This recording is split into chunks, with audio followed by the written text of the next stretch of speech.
नागपूरच्या जामठा येथील Vidarbha cricket association स्टेडियमवर 21 जानेवारी रोजी भारत आणि न्यूझीलंड यांच्यातील टी20 क्रिकेट सामन्याचा थरार रंगणार।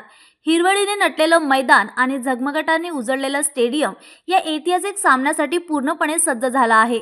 भारत न्यूझीलंड सामन्यासाठी सुमारे 50,000 क्रिकेटप्रेमी उपस्थित राहण्याची शक्यता पोलीस प्रशासनाने व्यक्त केली। संभाव्य वाहतूक कोंडी टाळण्यासाठी वाहतूक पोलिसांनी विशेष नियोजन केले असून स्टेडियमपासून सुमारे 1 ते 1.5 किलोमीटर अंतरावर वाहन पार्किंगची व्यवस्था करण्यात आली। या संदर्भात वाहतूक व्यवस्थेचा नकाशाही प्रसिद्ध करण्यात आला।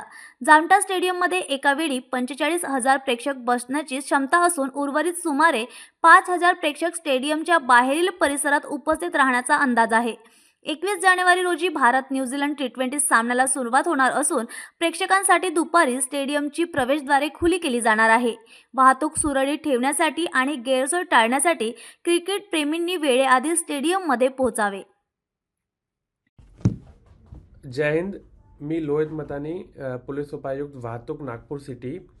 हे 21 जानेवारीला जे इंडिया न्यूझीलंडच्या इंटरनॅशनल मॅच आहे VCA जामठामध्ये, त्यासाठी जे व्हेकल्स नागपूर शहरावरून येणार आहेत त्यांना NCI कटिंगवर NCI कडे त्यांना टर्न घ्यावा लागेल आणि नंतर त्या रोडवर एक मौली नगरी आहे। मौली नगरीवरून जर त्यांनी लेफ्ट घेतला तर त्यांच्यासाठी 4 व्हीलर आणि 2 व्हीलरसाठी वेगवेगळ्या पार्किंग स्पेसेस आहे।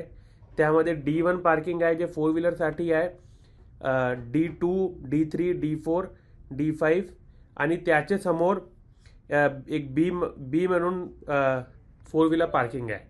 आणि जे स्कूल बसेस येणार आहे त्याच्यासाठी NCIच्या समोर एक यू टर्न आहे, ते तिथून यू टर्न घेतील आणि एक स्कूल बसची पार्किंग गेट नंबर 13चे समोर ठेवलेली आहे, तिथे ते पार्किंग करणार। आणि जे VCAचे मेंबर्स आहेत ते पण NCIच्या समोर यू टर्न घेऊन हे रूट घेणार आहे आणि गेट नंबर 13 वरून एंट्री करणार आहे। याच्यासाठी जामठा टी पॉईंट वरून कोणाला अलाउड नाही आहे येणार, कारण ते मोठा कंजेशनचा पॉईंट आहे। तिथून फक्त प्लेयर्स आणि अंपायर्सची गाडीला अलाव केला जाईल।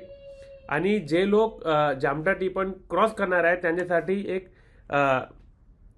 बेलास कटिंगचे समोर एक अल्ट्राटेकची पार्किंग आहे, ते तिथे पार्क करून त्यांच्यासाठी फीडर बस सर्व्हिसेस अवेलेबल केलेली आहे।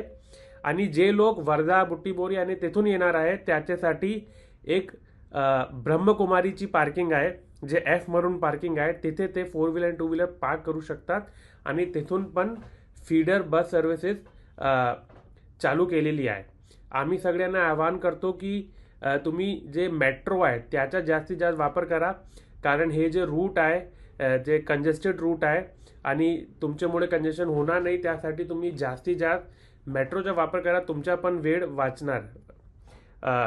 यासाठी जामठा टी पॉईंट आम्ही अगोदर सांगतो, जामठा टी पॉईंटवरून कोणीही काही एंट्री होणार नाही आहे। यासाठी जे दुसरे लोक आहे जे मॅचला येणार नाही पण हे रूटचा ते वापर करणार आहे, त्यासाठी आम्ही फक्त एवढी सूचना देतो की 21 जानेवारीला संध्याकाळी 5 ते 7 वाजेपर्यंत आणि नंतर जेव्हा मॅच समाप्त होणार आहे 10 ते 11:30 पर्यंत काहीतरी या रूटमध्ये कंजेशन होऊ शकतात। जर पॉसिबल असेल तुम्ही या रूटला अवॉइड करा।